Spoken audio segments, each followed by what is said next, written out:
হয়ে দাঁড়ায়। লিটল ইতালির অন্ধকার গলিতে ছোটখাটো চাঁদাবাজির মধ্য দিয়ে মাফিয়ারা যে বিশাল নেটওয়ার্ক, পেশি শক্তি এবং নিষ্ঠুরতার চর্চা করেছিল তা অচিরেই পুরো আমেরিকাকে গ্রাস করতে যাচ্ছিল।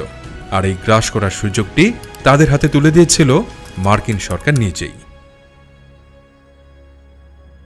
1920 সালে যখন ওয়াল স্ট্রিট অ্যাক্ট বা প্রহিবিশন আইন কার্যকর হলো, তখন আমেরিকার সাধারণ মানুষের মদ্যপানের অভ্যাস তো রাতারাতি বন্ধ হলোই না, বরং অবৈধ মদের চাহিদা বেড়ে গেল বহুগুণ।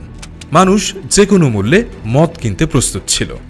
কিন্তু অবৈধভাবে মদ তৈরি করা, কানাডা বা ক্যারিবিয়ান দ্বীপপুঞ্জ থেকে জাহাজে করে মদ চোরাচালান করা এবং পুলিশের চোখ ফাঁকি দিয়ে তা সারা আমেরিকায় বিক্রি করার মতো কোনো সুসংগঠিত নেটওয়ার্ক তখন সাধারণ অপরাধীদের ছিল না। আর এই বিশাল শূন্যস্থানটি নিখুঁতভাবে পূরণ করল ইতালিয়ান মাফিয়ারা। তারা রাতারাতি চাঁদাবাজ থেকে আন্তর্জাতিক চোরাচালানি বা বুটলেগারে পরিণত হল। শিকাগোতে আল কাপোনের মতো মাফিয়ারা এবং নিউ ইয়র্কে সিসিলিয়ান বসরা লাখ লাখ ডলার আয় করতে শুরু করল। তারা কানাডা সীমান্ত দিয়ে ট্রাকে করে মদ আনত, গোপন গুদামে সেগুলো মজুত করত এবং আমেরিকার প্রতিটি শহরের স্পিক ইজি বা গোপন মদের বারগুলোতে তা সরবরাহ করত। এদিকে বিশাল চোরাচালান ব্যবসা চালাতে গিয়ে মাফিয়াদের প্রয়োজন হয়ে পড়ে রাজনৈতিক এবং আইনি সুরক্ষার।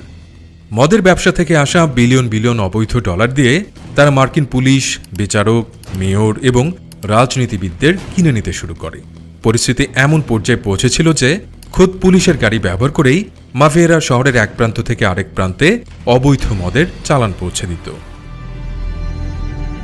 1920 থেকে 1933 অর্থাৎ প্রহিবিশনের এই 13 বছরে মাফিয়ারা শুধু ধনী হয়নি, তারা শিখিয়েছিল কিভাবে কর্পোরেট স্টাইলে ব্যবসা করতে হয়, কিভাবে প্রশাসনকে নিজেদের পকেটে পড়তে হয় এবং কিভাবে অন্যান্য গ্যাং যেমন আইরিশ বা ইহুদি গ্যাংয়ের সাথে চুক্তি করে এক বিশাল অপরাধের সিন্ডিকেট তৈরি করতে হয়। কিন্তু যেখানে এত বিশাল পরিমাণ অর্থের হাতছানি, সেখানে ক্ষমতার দ্বন্দ্ব অনিবার্য। 1920-এর দশকের শেষের দিকে এসে নিউ ইয়র্কের মাফিয়াদের মধ্যে শুরু হয় এক রক্তক্ষয়ী ক্ষমতা দখলের লড়াই, যা পুরো আন্ডারওয়ার্ল্ডের মানচিত্র বদলে দেয়। 1920-এর দশকের শেষভাগে নিউ ইয়র্কের ইতালিয়ান আন্ডারওয়ার্ল্ড মূলত দুটি ভাগে বিভক্ত হয়ে পড়ে।